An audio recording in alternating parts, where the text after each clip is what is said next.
الحمدللہ رب العالمین والصلاة والسلام علی اشرف الانبیاء والمرسلین وعلی آلہ واصحابہ ومن تبعہم بإحسان الی یوم الدین اما بعد قال اللہ تعالی شہر رمضان الذی انزل فیہ القرآن ھدی للناس وبینات من الہدی والفرقان سورۃ البقرہ 185۔ رمضان وہ مہینہ ہے جس میں قرآن لوگوں کو ہدایت کے لیے اتارا گیا اور اس میں ہدایت کی اور حق و باطل کی تمیز کی نشانیاں ہیں۔ السلام علیکم ورحمۃ اللہ وبرکاتہ۔ تو پیاری بہنوں، الحمدللہ ہم رمضان المبارک کے مبارک مہینے میں داخل ہونے والے ہیں۔ جیسے کہ ابھی ہم نے آیت پڑھی کہ رمضان وہ مہینہ ہے جس میں قرآن نازل ہوا، اور قرآن اس مقصد کے لیے نازل ہوا کہ لوگ اس پر عمل کریں۔ اور رمضان المبارک کا مہینہ مبارک ہی اس لیے ہے کیونکہ اس مبارک مہینے میں قرآن نازل ہوا، اور اس میں جو لیلۃ القدر ہے اس کے بارے میں کیا آتا ہے، انا انزلناہ فی لیلۃ القدر، یعنی کہ اس کو ہم نے نازل کیا لیلۃ القدر میں۔ کس کو؟ قرآن پاک کو۔ یعنی کہ وہ قدر والی رات بھی لیلۃ القدر اسی لیے ہے کیونکہ اس میں قرآن نازل ہوا۔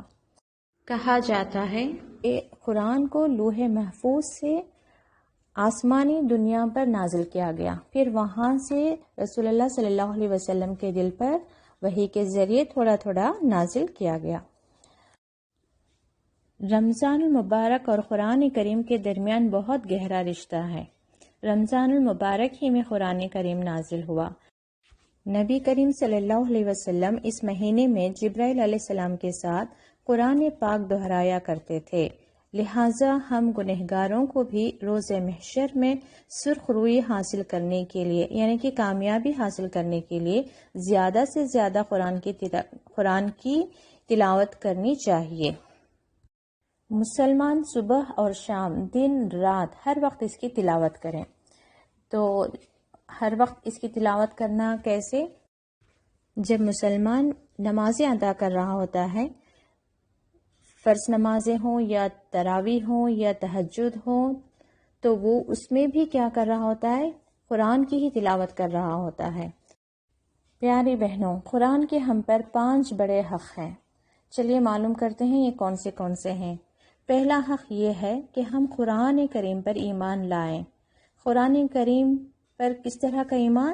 یہ ماننا کہ یہ اللہ تعالیٰ کا کلام برحق ہے، یعنی کہ یہ قرآن پاک اللہ تعالیٰ کی طرف سے نازل ہوا ہے، اور اس میں اللہ کے احکامات قبول کیے جائیں، اور اس میں جو کچھ بھی احکامات ہیں اس کو ہم قبول کریں۔ اور اللہ تعالیٰ قرآن میں فرماتا ہے، مومنوں کی صفت ہے کہ والذین یؤمنون بما انزل الیک، یعنی کہ وہ لوگ آپ پر نازل ہونے والے قرآن پر ایمان لاتے ہیں۔ دوسرا حق یہ ہے کہ قرآن کی تلاوت کی جائے۔ اللہ تعالیٰ فرماتا ہے، ان الذین یتلون کتاب اللہ واقاموا الصلاۃ وانفقوا مما رزقناہم سرا وعلانیۃ یرجون تجارۃ لن تبور، سورہ فاطر آیت نمبر 29۔ بلا شبہ جو لوگ اللہ کی کتاب کی تلاوت کرتے، نماز قائم کرتے اور جو کچھ ہم نے انہیں عطا کیا اس میں سے خرچ کرتے ہیں، یہ لوگ ایسی تجارت کر رہے ہیں جس میں کوئی خسارہ نہیں۔ تو بہنوں، الحمدللہ جو مہینہ رمضان المبارک کا جس مہینے میں ہم داخل ہونے والے ہیں، تو اس میں ہمیں یہ سارا کچھ کرنے کی اللہ تعالیٰ ہمیں توفیق عطا فرمائے، اور ہمارے لیے ایک موقع بھی ہے کہ اللہ کی کتاب کی تلاوت بھی کریں، نماز بھی قائم کریں، اور جو کچھ ہمیں عطا کیا ہے اس میں سے خرچ کریں، اور روزہ بھی رکھیں۔ اور اس کے بدلے میں اللہ تعالیٰ کیا فرماتا ہے کہ یہ ایسے لوگ ہیں جس میں ایسی تجارت کر رہے ہیں جس میں کوئی خسارہ نہیں ہے، یعنی کہ کسی طرح کا بھی نقصان نہیں ہے۔ یعنی کہ دیکھیں بہنیں، ایک تو بات یہ ہے کہ ہم نے پہلے مان لیا کہ یہ کتاب اللہ کی طرف سے آئی ہے، تو جب ہمیں اللہ سے محبت ہوگی تو اللہ کی ہر چیز سے ہی ہمیں محبت ہوگی، بلکہ خاص محبت ہوگی، اور جب خاص محبت ہوگی تو اس کو ہم اپنے دل سے لگا کر رکھیں گے۔ تو مثال کے طور پر دیکھیں، آپ کی ماں سے آپ کو محبت ہے، اور ہماری ماں نے ہمارے لیے ایک زیور دیا ہو پہننے کے لیے، تو وہ ہمارے لیے خاص ہو جاتا ہے، اور اب ہم اسے لے کر کہیں پر رکھ کر نہیں چھوڑتے بلکہ ہم اسے پہنتے ہیں۔ یا دوسری مثال لیں کہ آپ کی ماں نے آپ کے لیے بہت شوق سے ایک مٹھائی بنائی، تو آپ کے لیے وہ مٹھائی خاص ہو جاتی ہے کیونکہ آپ کی ماں نے وہ آپ کے لیے بنایا ہے۔ پھر اس مٹھائی کو آپ کھائیں گے نہیں، کہیں رکھ کر چھوڑ دیا، کسی اور کو کھلا دیا، تو اس کا مطلب آپ نے اپنی ماں کی دیے ہوئے تحفے کی آپ نے قدر نہیں کی، یا ان کی محبت کی آپ نے قدر نہیں کی۔ تو اسی طریقے سے جب اللہ تعالیٰ سے ہمیں محبت ہے تو اور ہم مانتے ہیں کہ یہ کتاب اللہ کی طرف سے آئی ہے، تو اسے ہماری ایک خاص محبت ہونی چاہیے۔ اور یہ محبت کا تقاضا کیا ہے کہ ہم قرآن کریم کو پڑھیں، اس کی تلاوت کریں، دن رات کریں، بار بار کریں۔ ایک رویہ یہ ہے ہمارا کہ ہم قرآن کے معاملے میں سوچتے ہیں کہ جب ہمیں وقت ملے گا تو ہم اس کی تلاوت کریں گے، یہ ہمارا محبت والا رویہ نہیں ہے۔ دیکھیں، مجھے فرصت ہو نہ ہو، صحت ہو نہ ہو، مجھے آج کھانا بنا کر ضرور اپنے شوہر کو کھلانا ہے، اپنے بچوں کو کھلانا ہے۔ آپ میری صحت مجھے اجازت دیں، میرے پاس وقت ہو نہ ہو، آج مجھے تو سونا ہی ہے، مجھے کھانا ہی ہے، میرے گھر کے فلاں کام مجھے کرنا ہی ہے، مجھے شاپنگ کرنی ہے، مجھے فلاں دوست کے یہاں وزٹ کرنا ہے، یا میری فلاں مہمان ہمارے گھر آ رہے ہیں تو مجھے ان کے لیے دعوت کرنی ہے۔ لیکن قرآن کے معاملے میں ہمارا رویہ کیا ہوتا ہے؟ جب مجھے وقت ملے گا تو میں اس کی تلاوت کروں گی، جب مجھے فرصت ملے گی، جب میری صحت اچھی ہوگی، جب میرا دل کرے گا تب میں اس کی تلاوت کروں گی۔ دیکھیں، ہمارے اس رویے کو بدل کر ہمیں اس طریقے سے کر لینا چاہیے کہ چاہے میں کھاؤں نہ کھاؤں، آج میں سوؤں نہ سوؤں، فلاں میرا کام ہو نہ ہو، لیکن آج مجھے قرآن کی تلاوت کرنی ہی کرنی ہے۔ قرآن کی تلاوت ہمیں اس لیے بھی کرنی ہے کیونکہ قرآن کریم کی تلاوت مومن کے درجات بلند کرتی ہے۔ صرف ایک حرف پڑھنے کا ثواب 10 نیکی کے برابر ہے۔ نبی کریم صلی اللہ علیہ وسلم نے فرمایا، جس شخص نے اللہ کی کتاب کا ایک حرف پڑھا تو ایک حرف کے بدلے 1 نیکی ہے، اور نیکی 10 نیکیوں کے برابر ہے۔ میں نہیں کہتا الف لام میم ایک حرف ہے، بلکہ الف ایک حرف ہے، لام ایک حرف ہے، اور میم ایک حرف ہے۔ تو بہنوں، اس طریقے سے جب آپ نے کہا الف لام میم، تب آپ کو کتنی نیکیاں مل گئیں؟ 10 10 10 30 نیکیاں۔ تو دوسری حدیث میں آپ صلی اللہ علیہ وسلم نے فرمایا، جو شخص قرآن پڑھنے میں ماہر ہے، یعنی کہ بہت اچھا پڑھتا ہے، اس کا شمار اللہ کے معزز و مکرم فرشتوں کے ساتھ ہے، اور رک رک کر پڑھنے والے شخص کے لیے دگنا اجر ہے۔ یہ مسلم کی روایت ہے۔ تو جو اچھا پڑھنے والے ہیں وہ بھی اس شوق کے ساتھ پڑھیں کہ اللہ تعالیٰ انہیں معزز و مکرم فرشتوں کے ساتھ ان کا شمار کرے گا، اور جو رک رک کر ہجے کر کر کے پڑھتے ہیں ان کے لیے دگنا اجر ہے۔ تو قرآن ہی وہ عظیم انعام ہے جسے حاصل کرنے کے لیے ایک دوسرے سے سبقت کرنا چاہیے، یعنی کہ ہمیں کمپٹیشن کس معاملے میں کرنا ہے کہ قرآن کریم کو حاصل کرنے کے لیے۔ حاصل کرنے کا مطلب کیا ہے کہ اس کو سیکھیں، اس کو حفظ کرنے کی کوشش کریں، اور اس کے معاملے میں دیکھیں رسول اللہ صلی اللہ علیہ وسلم کا فرمان ہے، صرف 2 طرح کے لوگ ہیں جن پر رشک کرنا چاہیے، یعنی کہ 2 لوگ ہی ہیں جن کے اوپر ہم رشک کر سکتے ہیں۔ کون 2 لوگ ہیں؟ ایک وہ شخص جسے اللہ نے قرآن کی نعمت دی اور وہ اسے دن رات پڑھتا رہے، دوسرا وہ شخص جسے اللہ نے مال دیا اور وہ اس مال کو دن رات اللہ کے راہ میں خرچ کر رہا ہے۔ قرآن کا تیسرا حق یہ ہے کہ اس کو سیکھا اور سمجھا جائے۔ اب دیکھیں، ایک ہے کہ قرآن ہم پڑھ رہے ہیں، قرآن کی تلاوت کر رہے ہیں، دوسرا کیا ہے کہ اس کو سیکھا اور سمجھا جائے۔ کیا فرق ہو سکتا ہے ان 2 کے بیچ میں؟ دیکھیں، بچہ آپ کا ایک پویم پڑھ لے، اس کو سیکھنا نہیں کہتے ہیں۔ اب مثال کے طور پر آپ کے بچے نے پڑھا کہ مثال کے طور پر وہ 1st اسٹینڈرڈ میں ہے یا LKG میں ہے، اس نے پڑھا we must love and respect our parents. آپ پوچھیں گی بیٹا اس کا مطلب کیا ہے؟ ابھی آپ کے بچے نے کہا مجھے اس کا مطلب نہیں معلوم، تو کیا آپ کہیں گی کہ بچہ سیکھ کر آیا ہے انگلش یا وہ لیسن کو سیکھا ہے؟ تو آپ کہیں گی کہ بچے نے نہیں سیکھا، بچے نے صرف پڑھا ہے۔ ٹھیک ہے، تو ایسے ہی سیکھنا الگ چیز ہے، سمجھنا الگ چیز ہے، اور صرف پڑھنا الگ چیز ہے۔ تو تلاوت ہم کیا کر رہے ہیں؟ صرف پڑھ رہے ہیں۔ اب پڑھنا، جب ہم اچھے سے پڑھنا ہم نے سیکھ لیا، تو اب قرآن کا تیسرا حق کیا ہے کہ ہم اس کو سیکھیں اور سمجھیں۔ سیکھنے سے مطلب یہی ہے کہ اس کا مطلب سیکھیں ہم، کہ جب ہم نے پڑھا کہ الف لام میم ذالک الکتاب لا ریب فیہ ھدی للمتقین، اب اس کا مطلب مجھے معلوم ہونا چاہیے اور اس کو مجھے سمجھ میں آنا چاہیے۔ ایک مطلب معلوم ہو گیا، پھر اس کے بعد میں بھی اس کے اندر گہرا اس کا کیا معنی ہے یہ مجھے معلوم ہونا چاہیے۔ تو اللہ تعالیٰ فرماتا ہے کتاب انزلناہ الیک مبارک لیدبروا آیاتہ ولیتذکر اولو الالباب، ہم نے آپ کی طرف بابرکت کتاب نازل کی تاکہ یہ لوگ اس کی آیتوں پر غور و فکر کریں۔ اور کب غور و فکر کر سکتا ہے انسان؟ جب وہ اس کو سمجھے، اور عقل مند لوگ اس سے نصیحت پائیں۔ اور عقل مند لوگ کون ہیں؟ جو اس سے نصیحت پائیں، سمجھنے کے بعد ہی ہم اس نصیحت کو قبول کر سکتے ہیں۔ تو مزید اللہ تعالیٰ نے قرآن پر غور و فکر کرنے والوں، غور و فکر نہ کرنے والوں کی مذمت کرتے ہوئے فرمایا ہے افلا یتدبرون القرآن ام علی قلوب اقفالها، سورہ محمد آیت نمبر 24۔ کیا ان دلوں پر تالے لگ چکے ہیں کہ قرآن پر غور و فکر نہیں کرتے؟ تو اللہ تعالیٰ سوال کر رہا ہے کہ جو لوگ قرآن کی آیتوں پر غور و فکر نہیں کرتے، کیا ان لوگوں کے دلوں پر تالے پڑ گئے ہیں؟ تو پیاری بہنوں، ضرورت ہے کہ ہم اپنے آپ کو ان لوگوں میں شامل کر لیں جو قرآن کی آیتوں کو سیکھتے ہیں، سمجھتے ہیں، اس پر غور و فکر کرتے ہیں اور پھر اس سے نصیحت حاصل کرتے ہیں، نہ کہ ان لوگوں میں سے ہو جائیں جن کو اللہ تعالیٰ فرما رہا ہے کہ ان کے دلوں پر تالے پڑ گئے ہیں۔ قرآن سیکھنے سکھانے کی عظمت بیان کرتے ہوئے نبی صلی اللہ علیہ وسلم نے فرمایا تم میں سب سے بہتر وہ شخص ہے جو قرآن سیکھے اور سکھائے۔ دیکھیے بہنوں، اللہ کے اور رسول صلی اللہ علیہ وسلم کی نظر میں بہترین شخص کون ہے؟ جو قرآن کو سیکھے اور پھر اس کو سکھائے۔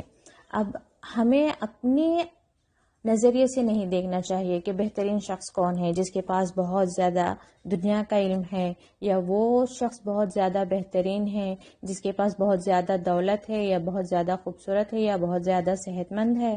نہیں، ہمیں اللہ اور رسول صلی اللہ علیہ وسلم کے نظریے سے ہمیں دیکھنا ہے کہ بہترین شخص کون ہے، اور ہمیں کوشش کرنی چاہیے کہ ہم اللہ کے مقرب بندے بنیں۔ ہم بس دوسروں کو نہ دیکھتے رہیں کہ ہاں ماشاءاللہ وہ بہت قرآن اچھا پڑھتے ہیں، وہ بہت قرآن اچھے سے سمجھاتی ہیں۔ نہیں، ہمیں گڑ گڑا کر اللہ سے دعا مانگنا چاہیے کہ اللہ تعالیٰ ہمیں بھی قرآن کو سکھا، ہمیں بھی قرآن کو سیکھنے اور سکھانے والا بنا، اور اس ڈائریکشن میں ہمیں کوشش بھی کرنی چاہیے۔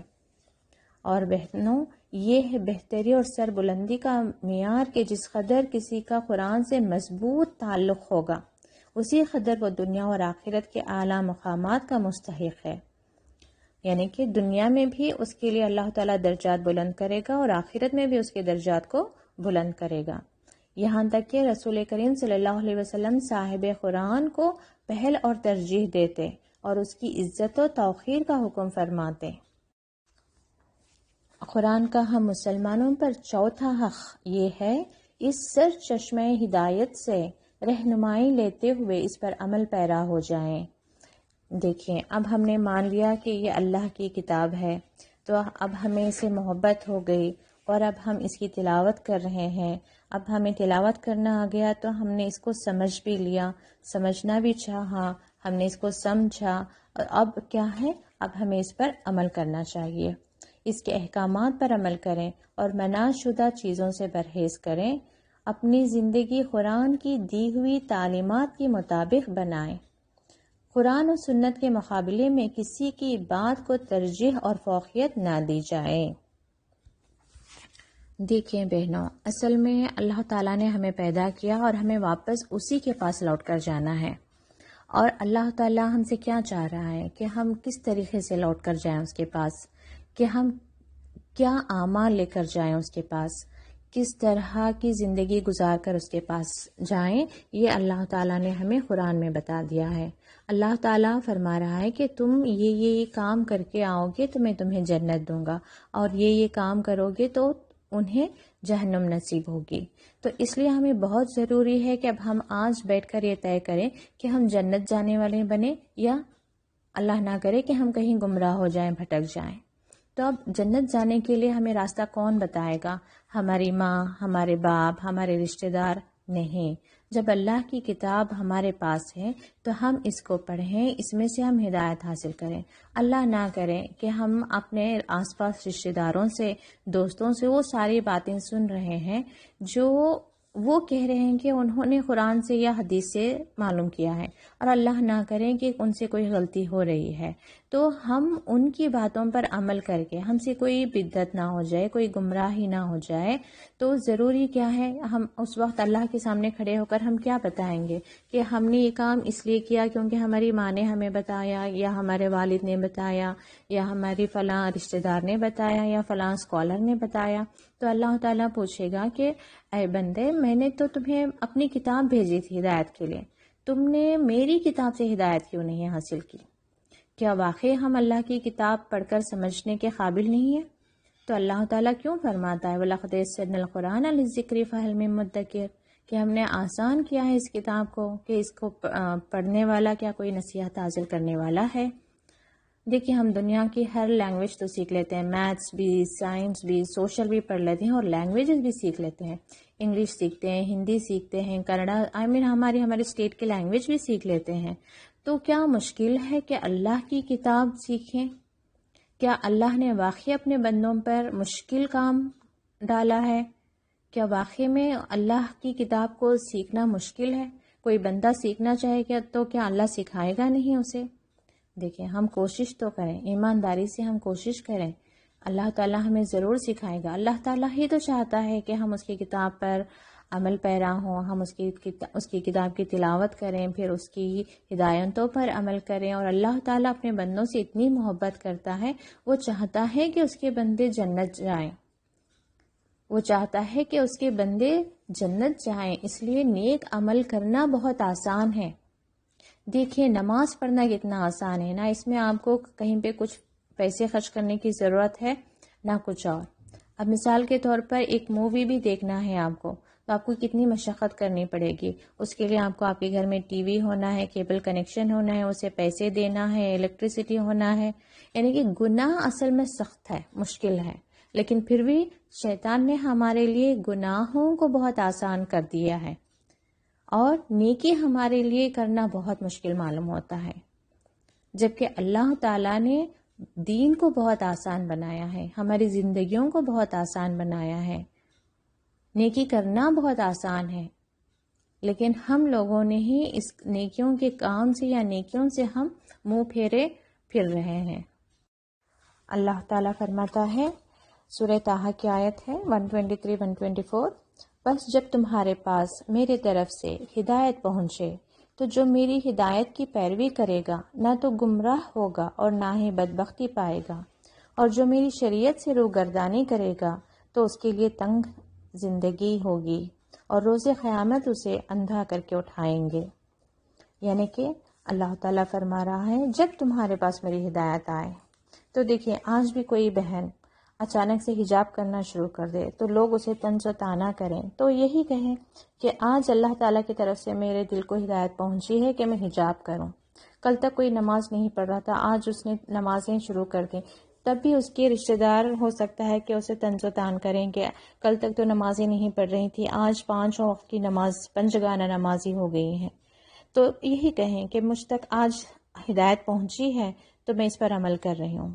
تو جب بھی ہمارے پاس کوئی ہدایت کی بات آئے اور ہم اس پر عمل کریں تو اللہ تعالیٰ کا وعدہ کیا ہے کہ نہ تو وہ گمراہ ہوگا اور نہ ہی بدبخت ہوگا۔ اور اللہ تعالیٰ کیا فرماتا ہے کہ جو میری شریعت سے یعنی کہ میرے احکام سے روگردانی کرے گا، یعنی کہ اس پر عمل نہیں کرے گا، تو اس کے لیے زندگی کو تنگ کر دوں گا، اس کے لیے زندگی تنگ ہو جائے گی۔ دیکھیے، آج جب ہمیں پریشانیاں ہوتی ہیں، جب ہماری زندگیوں میں غم آتے ہیں تو ہم اللہ تعالیٰ سے ہی شکایتیں کرتے ہیں کہ اللہ تعالیٰ نے ہمارے حق میں ایسا فیصلہ کیوں کیا، جبکہ اللہ تعالیٰ نے ہمیں قرآن میں واضح طور پر بتا دیا ہے کہ جو کوئی اللہ کے احکام پر ہدایت نہیں کرے گا تو اس کی زندگی تنگ ہوگی۔ تنگ ہوگی، ہر طریقے سے تنگ ہو سکتی ہے، روزی کی تنگی ہو سکتی ہے، رشتوں میں خرابی ہو سکتی ہے، جہاں پہ ہم ہیں وہاں پہ ہمارے لیے مشکلات اور فتنوں کا سبب پیدا ہو سکتے ہیں۔ تو اس لیے ضروری ہے کہ ہم اللہ کی کتاب کو تھامیں، مضبوطی سے تھامیں، اس میں جو احکامات ہیں اس پر ہم عمل کریں۔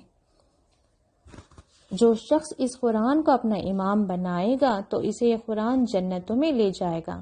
امام کیا؟ جس کے پیچھے پیچھے ہم چل رہے ہیں۔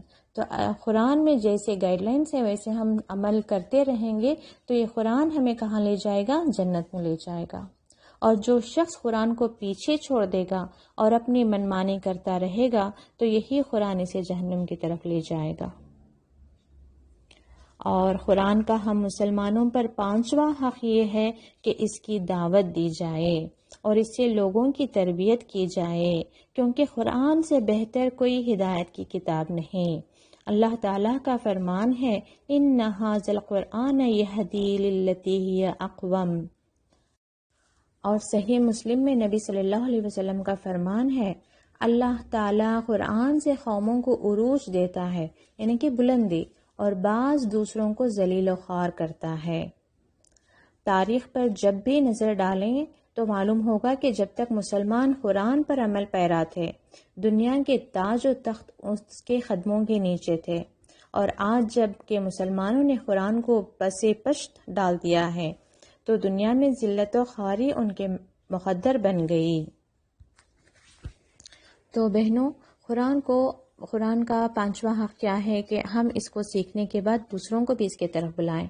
دیکھیے، اس کا ایک سمپل اگزامپل میں دینا چاہوں تو خانہ کعبہ دیکھیں آپ، وہاں پہ کتنے ملینز آف پیپل، کتنے ہزاروں کے لوگ وہاں پہ ہوتے ہیں، طواف کر رہے ہیں، سعی کر رہے ہیں، لیکن کہیں پہ بھی کسی طرح کے بھی کوئی ہڑبڑاہٹ نہیں ہوتی، کسی طرح کی دھکا دھکی نہیں ہوتی، کیونکہ وہاں پہ ہر کوئی ایک ڈائریکشن میں، سب کا ایک ڈائریکشن میں طواف کر رہے ہیں، سب ایک ڈائریکشن میں صحیح کر رہے ہیں، سب کے لیے کلیئر کٹ انسٹرکشنز ہوتے ہیں کہ کہاں سے آنا ہے، کہاں سے جانا ہے، اور اذان ہوتے ہی کس طرف سمت کر کے نماز کے لیے کھڑے ہونا ہے۔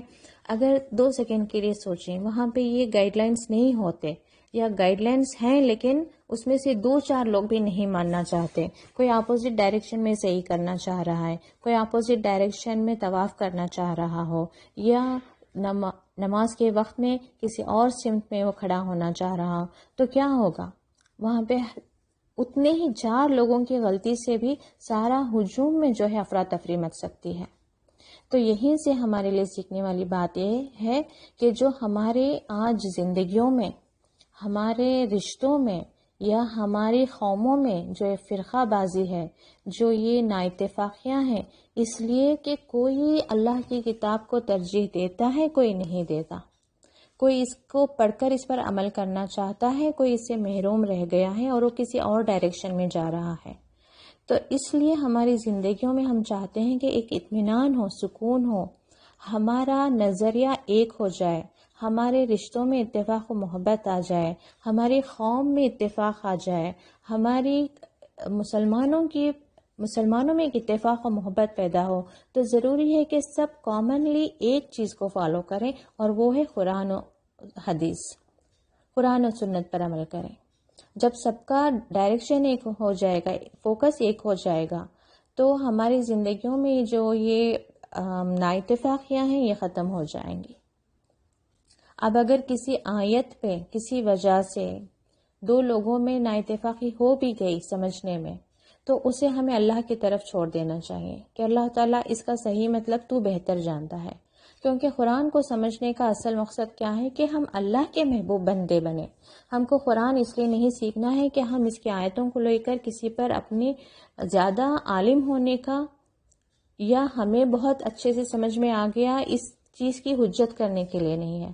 ہم اپنے آپ کو ایک بہترین مسلمان بنائیں، ہم اللہ کے بہترین بندے بنیں، یہ مقصد ہونا چاہیے۔ تو انشاءاللہ تعالیٰ اس رمضان میں ہم کوشش کریں کہ اللہ کی کتاب کو زیادہ سے زیادہ اس کی تلاوت کریں، پھر اس کو سمجھیں، اور کوشش کریں کہ اس کا تھوڑا بہت جتنا بھی علم ہمیں حاصل ہو، ہم اسے اپنے گھر والوں تک ضرور پہنچائیں۔ جزاکم اللہ خیرا کثیرا۔ السلام علیکم ورحمۃ اللہ وبرکاتہ۔